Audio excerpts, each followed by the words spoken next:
Once you've got the hang of a grapevine, you might want to beef it up a little bit by making it a rolling vine.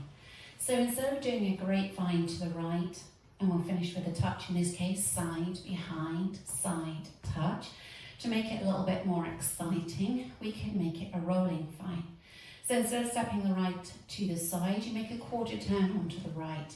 You're being pulled around by your right shoulder, stepping back a half on the left. Still being pulled around by your right shoulder, stepping the right to the side. And then we can finish with a touch. So you can see that instead of making a side behind, side touch, you have made a quarter, half, quarter touch.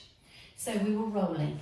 And all you need to remember really is if you're going to the right, that you're going to take 3 steps to make a full turn. So you're going to step right, left, right, to come back round to the front. Right, left, right, touch.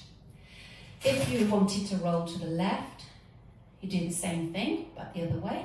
So you're making a quarter turn onto the left, half turn back on the right, quarter turn to the left, and touch the right. So again, instead of making a side, behind, side, touch, you can make 3 steps, left, right, left, making a full turn, left, left, touch.